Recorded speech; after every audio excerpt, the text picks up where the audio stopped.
Hi there, folks, fellas. Here we are with day number 30 of our fourth annual 31 Days of Horror Film Reviews. That's right, we've entered the 30s, which means that we have one more video after this. And here we are with day number 30's review, and that's going to be talking about the Amityville 2, The Possession, which is a 1982 R-rated 104-minute drama horror thriller from director Damanino, I don't know how, really. Anyways, Amityville 2, The Possession, which I have here, this is part of that Amityville trilogy box set from Scream Factory. I really didn't have much of an interest in talking about the first Amityville horror because I think that movie's overrated. I really don't care for the Amityville horror original. Neither do I care for Amityville 3. Sure, there's some shit films, but there's at least some shit films that I at least could have fun with talking about.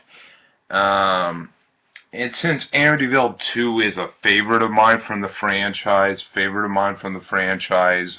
I thought, why not? Why not talk about Amityville 2? Because outside the remake and possibly, I think, like part 6 or 7, the one that has Robert Ressler from Weird Science and Nightmare on Elm Street 2 fame, and that dude from American Werewolf in London. I like that one a little bit because it steers clear from the norms of the other sequels post Part 3, where they have an inanimate object from the house as carries the possessions. But other than that, I like that one a little bit more, but I'm not really a huge fan. The only ones I really care for is this one and the remake from Platinum Dunes. The latest one in the original series, which I can't believe they made so many obscure sequels. Asylum made one that was just a shitty Paranormal Activity ripoff. So anyways, Amityville 2, The Possession is written by Tommy Lee Wallace. And Tommy Lee Wallace is the guy responsible for, great films like Halloween 3, Season of the Witch, awesome movie. Also, he's responsible for, I think, the It movie, Tommy Lee Wallace is really responsible for a lot of good stuff, and I appreciate Tommy Lee Wallace. He's a great director, and most importantly, a writer for this movie. Now, a lot of people, when they talk about Amityville 2, The Possession, they claim that's it's when you talk about it, you have to make the abundant clarity that this is obviously an Exorcist ripoff, and the plot is very similar to The Exorcist. But guess what? I don't really like The Exorcist much. I think that movie's kind of shitty. I really don't get the love for The Exorcist. Really don't. I really don't care for The Exorcist much. Now we get to, let's stop dilling down around Omar and Halloween 3, so it kind of relates. So Amityville 2, The Possession, is basically about this new family. This takes place before the original Margot Kidder and Josh Brolin original from the 70s. This one takes place before that one. And basically it's about this new family who are they're a little bit more, there's a little bit more of an interesting side to them. It isn't this, like, super happy family like super happy family like you've seen in the original Amityville Horror, which the original Amityville Horror is a bit generic in comparison to this one. This one's a little bit more unique, if you ask me. Um, basically, they get this new family who moves in. We got um, we got the guy from Rocky. The guy from Rocky is the father, and we get this mother, and this family just moves in.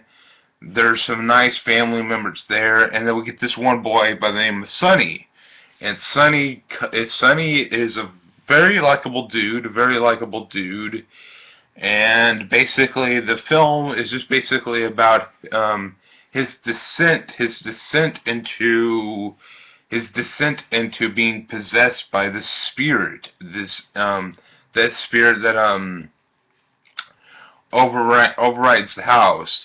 You know how I mentioned Nightmare on Elm Street 2? This in a Nightmare on Elm Street 2, Freddy's Revenge, actually, have a lot in common. They're both part 2s, and they both deal with possessions, and they both steer very clear from their original counterparts. And I love a Nightmare on Elm Street 2, Freddy's Revenge, and I think this one's pretty good too. I think that those two would make a mighty fine double bill with this one. I think Nightmare on Elm Street 2, Freddy's Revenge would make a mighty fine double bill with the Amityville to the Possession. Now the film goes on, and you see the mental decline, and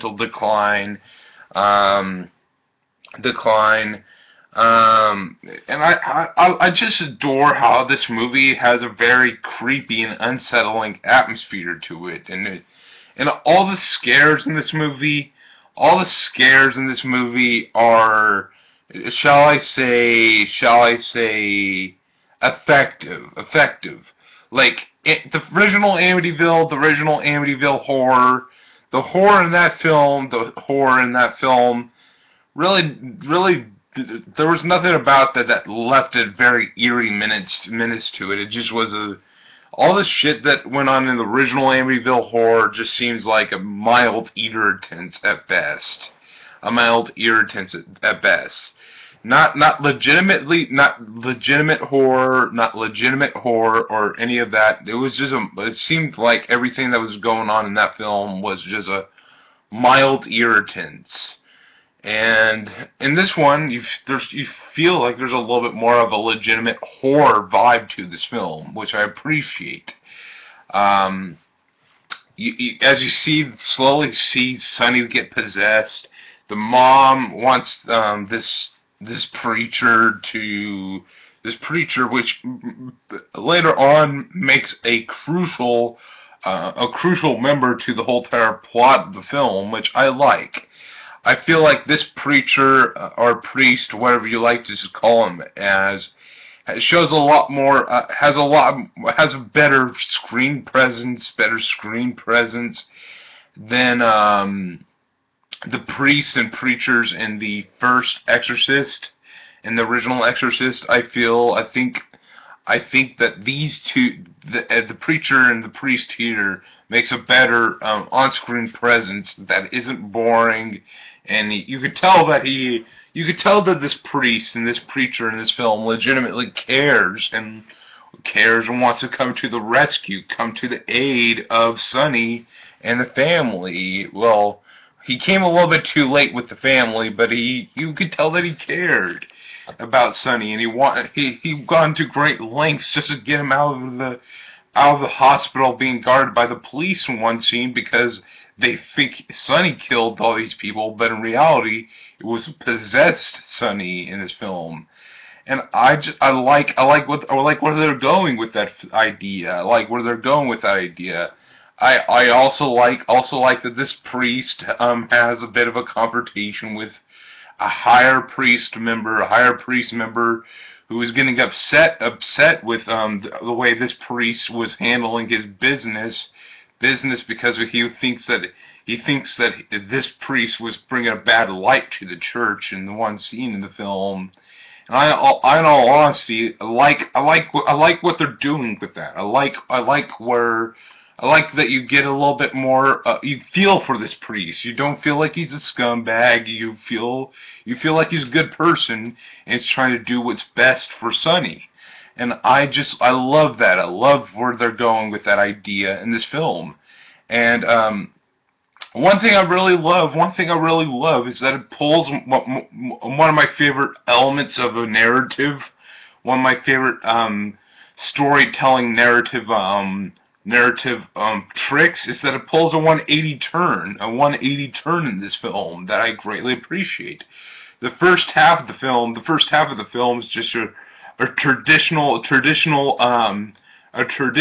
but yet scary and effective, haunted house movie, and then halfway through, when we get this very fucking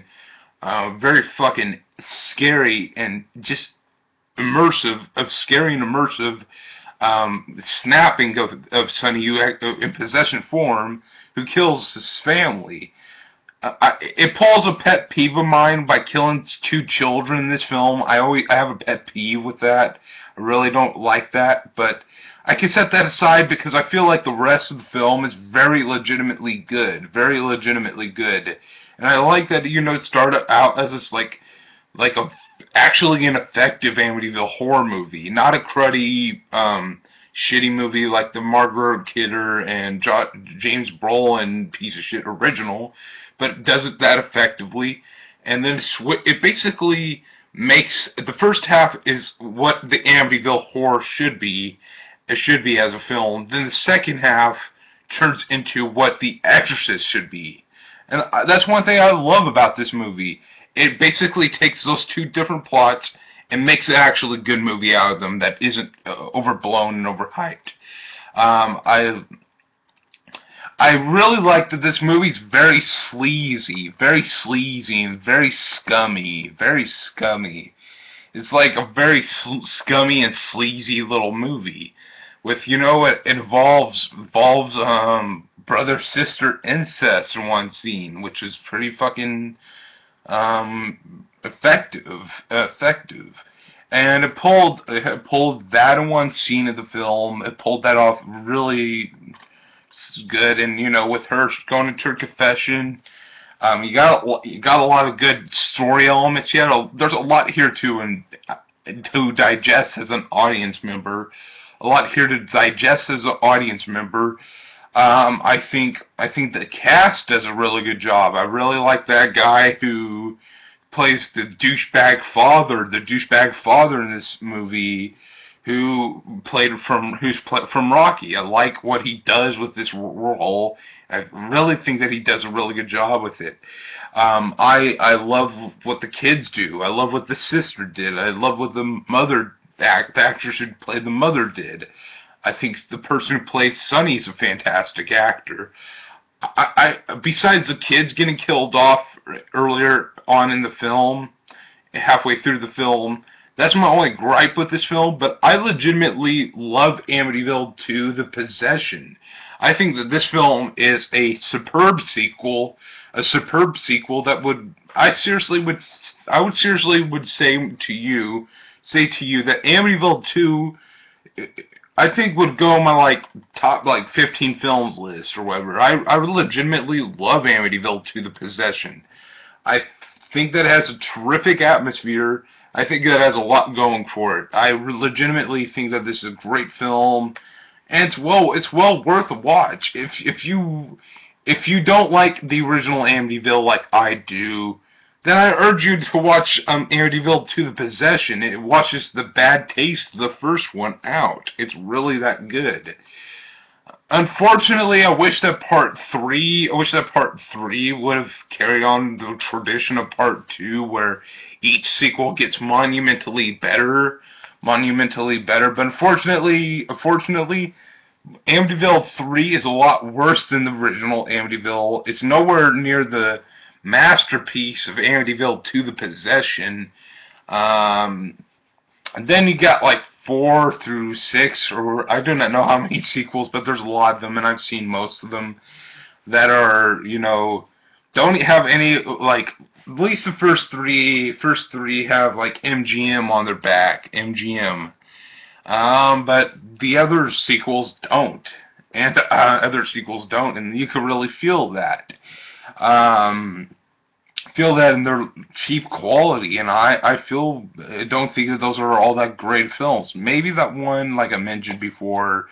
Then we get to the 2005 Ryan Reynolds remake, which I like that one. I think that one's a lot better than the original. Not as good as Amityville 2, The Possession, though. I think this movie's really that good. If I were to give Amityville 2, The Possession, I would give it an 8 out of 10. I give it my glowing, deepest of praise, because I think it's a great film. It is a very, very good movie. I like one thing about it. One problem I have is the makeup near the end. Another problem I have is the makeup near the end when Sonny's getting out of demon form. It's a little bit off when he's, not in like his human form a little bit, but when he's looking like that big thing, that's a bit of a problem. But whatever, I can set that aside. I also love how the priest in this film sacrificed his soul for Sonny's soul. Sacrificed his soul and for Sonny. And I love the whole entire movie. I think that's 100% great film. I could go on for days about how much I love Amityville 2, The Possession. Hell, I would suggest skipping the original and part 3 and just watching part 2. You could skip the remake, which I also like. You could just skip all of them and just watch Amityville 2, The Possession. It's that good. Anyways, this has been day number 30 of my 4th annual 31 Days of Horror Film Reviews. And I shall be back, not in a little less than 24 hours, because what I have planned for day number 30, the final thing for this season, it's going to be a commentary to a Halloween film. And that's probably going to be like in a later portion of Halloween Day, not 24 hours from now. It's probably going to be later on Halloween Day, but it's going to definitely be on Halloween Day. And hope that you're going to like that one. I hope that you like this video. And yeah, so if you don't see a video that's been like out at like 12 o'clock tomorrow, don't you worry. We have a commentary too that we have planned. Hopefully I can get to that commentary, but there might be some technical problems because I'm having a difficult time with the new YouTube streaming thing. I'm having difficulty understanding the changes to that, but if that doesn't happen, then I'll probably just do a solo film review for that. But anyways, thank you guys for watching yet again, and thank you guys for watching yet again. Thank you guys. I'm sorry. Anyways, like, comment, subscribe, do all that fun shit. And I repeat, I urge you to watch Amityville 2, The Possession. It's a film well worth the watch, and it's a very good movie. Oh, we forgot to talk about the Blu-ray release. Silly me. The Blu-ray release, the picture quality looks fantastic on this Blu-ray release. It looks superb. If you're a fan of Amityville 2, The Possession, the only way that you're going to get this film on a Blu-ray release is buying that box set with parts 1 and 3. Unfortunately so, but since I'm a Scream Factory completist, I got that set. And in order to get this Blu-ray release, which is fantastic. It's not very special feature heavy, but that's fine. The picture quality and packaging, the picture quality and the packaging of this thing make it well worth the purchase of that set alone for Amityville 2, The Possession. So thank you guys once again for watching, and see you tomorrow. Bye.